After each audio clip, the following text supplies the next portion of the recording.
সংগ্রামী ভাইয়ের আমার, দীর্ঘ 53 বছরে জুলুম, নিপীড়ন, নির্যাতনের মধ্যে দেশের জনগণ বসবাস করেছে। ওই ৭১-এর চেতনার নামে বাংলাদেশকে বিভক্ত করা হয়েছিল। ৭১-এর চেতনার নামে ইসলামের বিরুদ্ধে ষড়যন্ত্র করা হয়েছিল।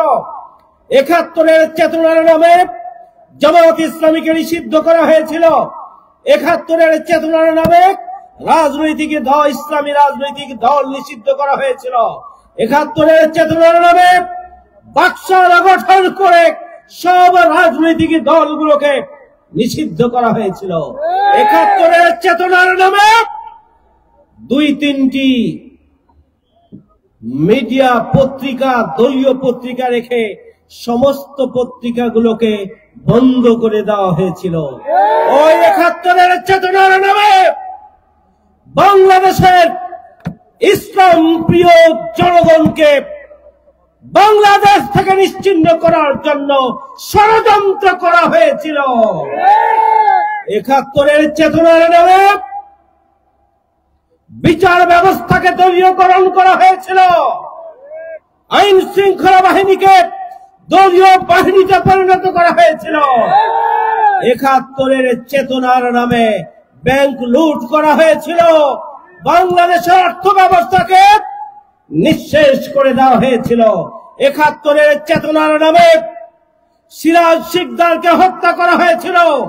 ৭১-এর চেতনার নামে বাংলাদেশের সম্পদ লুটপাট করে স্বাধীনতা পরবর্তী প্রতিবেশী রাষ্ট্রের কাছে দিয়ে দেওয়া হয়েছিল।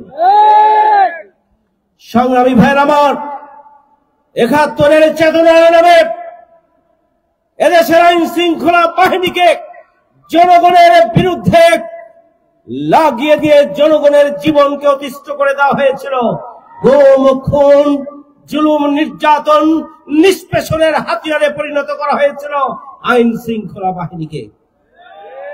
৭১-এর চেতনার নামে সন্ত্রাস করা হয়েছিল, চাঁদাবাজি করা হয়েছিল।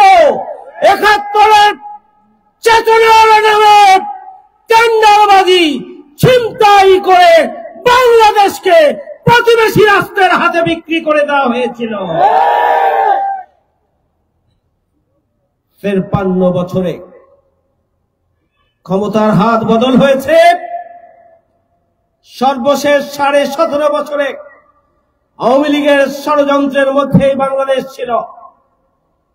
তার আগে ক্ষমতার হাত বদল হয়েছে, কিন্তু বাংলাদেশ থেকে দুর্নীতির মূলোৎপাটন হয়নি, সন্ত্রাস দূর হয়নি, টেন্ডারবাজি দূর হয়নি, চাঁদাবাজি দূর হয়নি।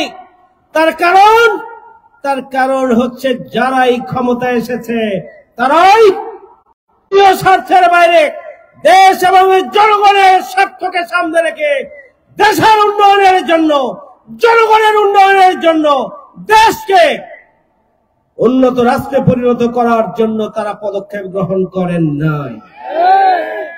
সংগ্রামী ভাইয়ের আমার,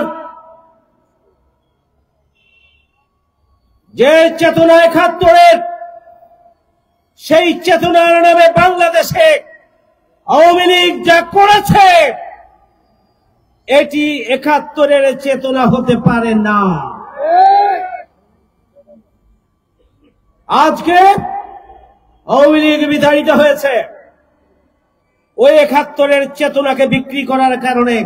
জনগণ তাদেরকে ঝেঁটিয়ে বাংলাদেশ থেকে তাড়িয়ে দেওয়ার ব্যবস্থা করেছে। আবারও ৭১-এর চেতনাকে বিক্রি করার জন্য আরেকটি রাজনৈতিক দল নতুন করে তাদের বক্তব্য এবং স্টেটমেন্ট দিচ্ছেন। সংগ্রামী ভাইয়ের আমার, আপনাদের চাঁদাবাজি, টেন্ডারবাজি ৫ই আগস্টের পরে আমরা তালিকা করে রেখেছি। বক্তব্য যদি বন্ধ না করেন তাহলে বাংলাদেশের এক একটা ওয়ার্ডের যে পরিমাণ চাঁদাবাজি করেছেন, যে পরিমাণ টেন্ডারবাজি করছেন, যে পরিমাণ আপনারা সন্ত্রাস এবং লুটপাট করেছেন, যে পরিমাণ দখল আপনারা করেছেন, একটা ওয়ার্ডের দখলদারিত্ব যদি আজকে সোশ্যাল মিডিয়ায় আসে, জনগণ আপনাদেরকে ধিক্কার দিবে। বক্তব্য বন্ধ করুন। বাংলাদেশ জামায়াত ইসলামী চ্যালেঞ্জ করতে পারে। তাদের 2 জন মন্ত্রী ছিল, দুর্নীতি 2 টাকারও করে নাই, তারা চ্যালেঞ্জ ছুড়ে দিয়েছিলেন। এই চ্যালেঞ্জের জবাব কেউ দিতে পারে না।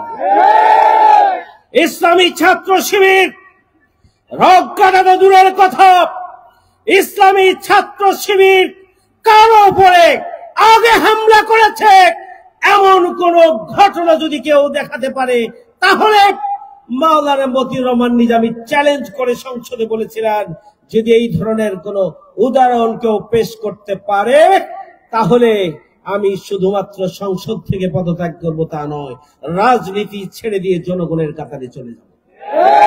কিন্তু এই চ্যালেঞ্জ কেউ গ্রহণ করতে পারেননি। সংগ্রামী ভাইয়ের আমার, সুতরাং দুর্নীতি লুটপাটের মধ্যে আকণ্ঠ নিমজ্জিত যারা, প্রতিটি মুহূর্ত যাদের সামগ্রিক কার্যক্রম হচ্ছে লুটপাট, ছিনতাই, চাঁদাবাজি, সন্ত্রাস এবং দুর্নীতির মধ্যে যারা ডুবে আছে, জামায়াত ইসলামীর বিরুদ্ধে তাদের বক্তব্য মানায় না, এটা নয়।